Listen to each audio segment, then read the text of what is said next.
Un tutorial para tiempos complejos. Bueno, en el día de ayer se conoció la decisión del Poder Ejecutivo de crear una oficina de respuesta oficial, que por ahora no es más que, o por lo menos es una cuenta de Twitter, pero eso, o de X, una cuenta oficial. Nos contaba recién Delfina, la colega que escribió una nota sobre esto en el diario La Nación, un poco el perfil de quien pusieron a cargo, que es de alguien proveniente del mundo de las fuerzas del cielo, que llega de la mano de Santiago Caputo al gobierno, de los que surgen a través de cuentas de X muy agresivas, muy virulentas, tipo Gordodán. Él viene, antes tenía su cuenta Juan Doe, se llama Juan Pablo Carreira y ya era un funcionario dentro del esquema de gobierno, estaba a cargo de la Dirección de Comunicación Digital y ahora Milei crea esta oficina con la pretensión, según dice el comunicado que dieron a conocer respecto de la creación de la oficina, dice: la Oficina de Respuesta Oficial de la República Argentina fue creada para desmentir activamente la mentira, señalar falsedades concretas y dejar en evidencia operaciones de los medios y de la casta política. Después dice: vamos a combatir la desinformación brindando más información. Esto, por un lado, esto no es cierto. ¿Y por qué? Y esto, a mí, de todo lo que pasa, esto me parece más grave. Salieron ADEPA, FOPE a plantear que todo esto plantea un escenario preocupante, de persecución para la libertad de expresión. Pero el gobierno dice, mienten, pero es un gobierno que no da información a cambio. Yo recién ponía un ejemplo muy concreto. La última vez que hicieron esto, ahora lo institucionalizan, pero a Milei le gusta mucho retuitear y lo viene haciendo, y por eso dicen que Milei va a estar a cargo de su cuenta, de esta cuenta, que es algo que personalmente él pidió.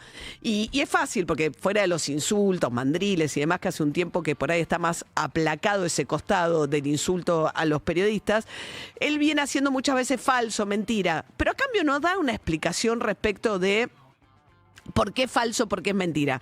Voy a poner un ejemplo. La otra vez era esto: aumentan cuando llega el Ejecutivo Milei, dice: vamos a congelar completamente los salarios de los funcionarios públicos, del Poder Ejecutivo, para dar el ejemplo.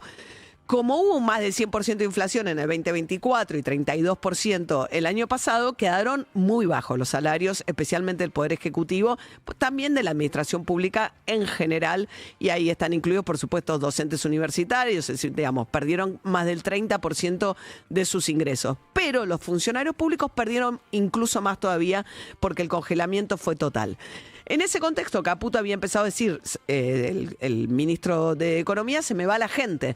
Y a partir de ahí lograron convencerlo a Milei y decir: bueno, hagamos un retoque de esto. Que efectivamente se hizo, y agarraron la misma actualización que había tenido el resto de la Administración Pública Nacional, que hizo que la pérdida se acotara un poco respecto a la que habían tenido los funcionarios del gabinete, secretario de Estado, etcétera. En un momento, Clarín y Nación, creo que eran, habían empezado a informarse: bueno, se van a aumentar el sueldo, que significaba prácticamente duplicárselo, porque había estado congelado, y cosa que me parece bien además a mí. Falso, mentirosos. ¿Y por qué? Nunca más explicaron nada. Probablemente por el hecho de que Milei mantuvo su salario, y por ende le tocó a Victoria Villarroel también, porque el Poder Ejecutivo es unipersonal, el suyo congelado, pero todos los demás sí aumentaron sus salarios. Entonces, no es cierto que esa noticia puede ser imprecisa, pero no es que ellos dicen a cambio dan la información. Efectivamente es cierto que nos aumentamos. Dicen falso, mentirosos. Y así, como dice, por ejemplo, este comunicado también, que dice un pedacito de la verdad, que es: desde la eliminación de la pauta, ¿no? Este gobierno, porque dicen que hay desinformación, porque los periodistas supuestamente ensobrados están ofendidos porque no hay pauta, ¿no? Entonces decidió dejar de financiar relatos con pauta oficial. Falso. No existe más la pauta oficial centralizada que antes tenía lo que era la jefatura de gabinete con la Secretaría de Prensa. La maneja Santiago Caputo y otras a través de la cuenta que tienen en YPF, donde creció muchísimo la pauta oficial de YPF. Entonces, todo es un pedacito de la verdad lo que terminan dando. Pero ¿cuál es el problema? Cualquier gobierno puede querer contar un pedacito de la verdad o contar su verdad, o sentir que los demás mienten. El problema para mí es que esta oficina de respuesta oficial, que es una especie de señalamiento que es institucional. Antes estaba 678, donde escrachaban a los periodistas que no le gustaban o que decían algo que no le gustaba a través del el programa en la televisión oficial. Intentó algo parecido a Adorni con muy poca suerte, y entonces ahora esta especie de escracho, señalamiento que hacían inorgánicamente a través de las redes sociales se vuelve institucional desde la cuenta, porque el presidente, bueno, tiene cierta dificultad para seguir insultando como lo hizo durante su primer tiempo. Pero mi problema, que es lo que quiero señalar especialmente, es que este es un gobierno que obtura permanentemente la información pública y el acceso a la información pública. O sea, la idea de que ellos hacen esto en nombre de la libertad para que haya mejor información, ellos dicen, vamos a combatir la desinformación brindando más información. Y eso es completamente falso. ¿Por qué? Y voy a dar un montón de ejemplos. Uno, el PRO se rasgó las vestiduras y dijeron que gracias a su intervención esto iba a cambiar. Había un decreto que se aplicó con mucha dificultad de acceso a la información pública, que es un decreto que existe en Estados Unidos, que presume que toda información debe ser pública, salvo excepciones, y que entonces cualquier ciudadano puede mandar información pública y el Estado está obligado a contestar. Entonces se había creado... Primera etapa creo que era de Néstor Kirchner, después Cristina Fernández de Kirchner lo fue maltratando a esa oficina, pero era, vos mandás una petición y te tienen que contestar, y eso más o menos seguía funcionando. Hasta que Milei hizo unas restricciones brutales a cómo funcionaba el decreto, entre otras cosas, pues le habían empezado a preguntar cuestiones acerca de cómo vivían Olivos y entendió que se estaban metiendo en su vida privada y que eso no era información pública, que no tenían que contestar, porque se había armado además todo el tema de los ingresos a Olivos y demás, y entonces saca un decreto restringiendo el acceso a la información pública. El PRO dijo de ninguna manera, porque cada tanto se acuerdan que son republicanos, ayer tuvieron también un ratito nuevo, o que decían que eran republicanos, dijeron, pero no puede ser, estamos en contra, y supuestamente dijeron que el gobierno iba a rectificar, no rectificó nunca. Entonces, no hay acceso a está restringido el acceso a la información pública. Cuando se preguntó, por ejemplo, dónde están las reservas en oro del Banco Central, nunca nadie contestó. Nunca nadie contestó respecto al gobierno qué tipo de crédito hizo el gobierno con Estados Unidos durante el momento previo a las elecciones de octubre, el momento en el cual el Estados Unidos salió a vender dólares en el mercado argentino. Dijo Scott Bessent que hicieron un muy buen negocio. No sabemos con qué se le repagó a Estados Unidos. No hay ningún tipo de información de algo que es deuda que tomó la Argentina. De última, le tomó un préstamo, se lo repagó, pero no sabemos cuánto pagó. No hay información al respecto, ninguna. En algún momento Caputo, que apareció en redes sociales y dijo, mis hijos trabajan conmigo y acá estamos dándolo todo, toda la familia. Nunca nadie explicó si los hijos tienen un cargo o no, porque además trabajan en empresas privadas que tienen, en todo caso, conflictos de interés, o podría haber cuestiones de acceso a la información privilegiada. Nunca nadie explicó en el Ministerio de Economía respecto de qué rol, si es que cumplen los hijos de Caputo en las reuniones oficiales. Javier Milei recibió un premio muy importante en Israel, que es un premio dotado de $1 millón. Como presidente no lo puede recibir personalmente por la ley de ética pública. Dijo que lo iba a donar y que iba a crear una institución. Se le preguntó a Karina Milei qué había pasado con eso. No contestaron. No se sabe dónde está ese $1 millón, si lo cobró o no lo cobró. Todo el tema de Hayden Davis y el acuerdo Libra, salió una comisión del Congreso que le pidió al presidente y a Karina Milei que fuesen a responder ciertas preguntas, una muy elemental, muy elemental, que era que cuando todavía no se había lanzado la criptomoneda, el presidente tenía a disposición una dirección muy compleja, con muchos datos que alguien le proveyó. Entonces, la primera pregunta era, ¿de dónde salió esa información? No contestaron.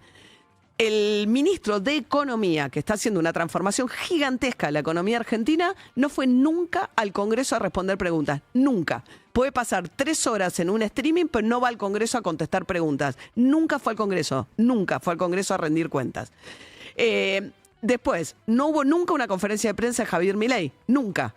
Nunca dio una conferencia de prensa a Javier Milei. Yo no sé si ustedes lo vieron a Trump, porque esto está copiado supuestamente de la oficina de Trump, pero Trump, y ha sido pero muy violento en los últimos encuentros que tuvo con la prensa, las 2 veces que 2 periodistas mujeres casualmente le preguntaron por sus vínculos con Jeffrey Epstein, el pedófilo que se mató en la cárcel. Particularmente la otra vez le dijo a la jefa de corresponsales de la CNN en la Casa Blanca: hace 15 años que no te veo sonreír, sos una persona horrible, porque le preguntó por Jeffrey Epstein. Pero todo el tiempo hay situaciones en las cuales Trump se expone a que le hagan preguntas, ya sea cuando viaja en el avión presidencial con periodistas que le hacen preguntas, que pagan su pasaje. Milei al principio suponía que por austeridad viajaba en vuelos comerciales, ahora viaja solo en vuelos pagos charteados, pero no hay una instancia en la cual se le pueda preguntar. Adorni al principio iba a la sala donde hay un grupito, empezó a restringir sacó un reglamento donde iba a determinar cómo renovaba quiénes podían ser acreditados o no, que establecía cómo le podía sacar esa credencial, que establecía la ropa que tenían que vestir y demás. Eso no sé en qué quedó, pero tampoco tiene más las ruedas. Los ministros van siempre a los mismos programas, siempre. Es una especie de ruleta por el mismo grupito de programas a los que van los mismos funcionarios que tienen indicación de no ir a otros medios. Pero indicación. O sea, hay algunos que lo hacen por voluntad propia, porque no les gusta que les pregunten, porque no les gusta que los incomoden, pero los que eventualmente, y me ha pasado personalmente, voy a ser discreta y reservada, pero lo que quiero decir es, no, yo por mí, no, o por ahí te lo dicen como excusa, pero sé de casos que es verdad. Yo por mí no tendría problema, pero la verdad tengo que pasar por un filtro que no pasa. No puedo. No puedo. No habrán visto. O sea, y nosotros les juro que llamamos todos los días, tratamos de tener voces oficiales. Entonces, circulan siempre, Milei repite siempre lo mismo 4 o 5 con los que está, le escribe a 4 o 5, que después actúan de sus voceros leyendo al aire como si fuese información lo que les va diciendo el propio Milei. Y punto. O sea, no hay ninguna instancia donde el presidente se exponga a responder preguntas.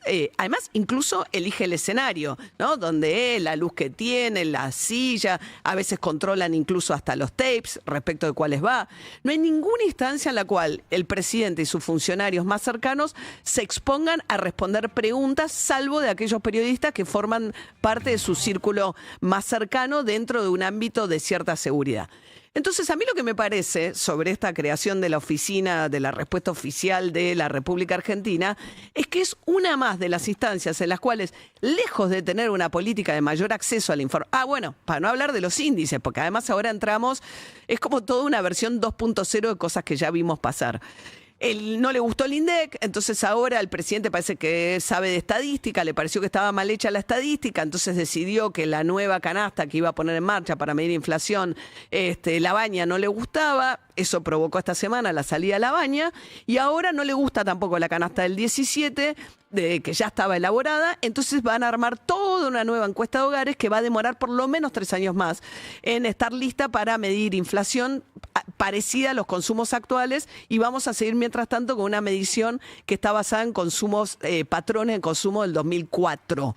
Entonces, todo eso dice, o hasta que no termine el proceso de desinflación. Hasta que no le dé la gana al gobierno, no va a cambiar el índice de inflación. Entonces ya la CGT va a hacer el suyo, ya las discusiones paritarias se empiezan a empantanar, y ahora tienen también su propio índice de pobreza. Porque además lo que está pasando es que hay algunas dudas en la Universidad Católica, el Observatorio, que tanto prestigio tuvo en la época y que era tan citado, y ahora bastante menos por los periodistas que lo tomaban de referencia en la época del kirchnerismo, donde hicieron ese apagón horroroso estadístico que ni siquiera medían pobreza, bastante peor de lo que pasa ahora, pero ahora estamos iniciando un camino. Y ahí, en ese momento, armaron este número de pobreza. El número de pobreza ahora, el capital humano tiene el suyo propio. Entonces, capital humano, entonces ya tienen su propio índice de pobreza, y ahora han decidido meter mano a cómo son los índices de inflación. Con lo cual, no solamente no contestan preguntas, no solamente no dan conferencia de prensa, no solamente no se prestan a entrevistas con periodistas independientes, sino que empiezan a elaborar sus propios indicadores. Y en ese contexto, además, encumbran y convierten en institucional la política de señalamiento desde una cuenta de Twitter del gobierno a aquellas noticias que no les gustan. En nombre de todo esto de dar más información, dan mucha menos información, cada día menos.